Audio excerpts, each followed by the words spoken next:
And since we're talking about Independence Day, let me touch up on some things to tell you guys why we're such an awesome nation.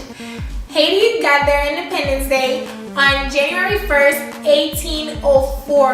I mean, that was 215 years ago, you guys. We were the very first black nation to gain our independence from the colonizers, Spain and France. So therefore, it's a very big deal for us, and that's what makes us very prideful people. I know we can't wait to make our soup jamu, and you're probably drinking one now as you're watching this.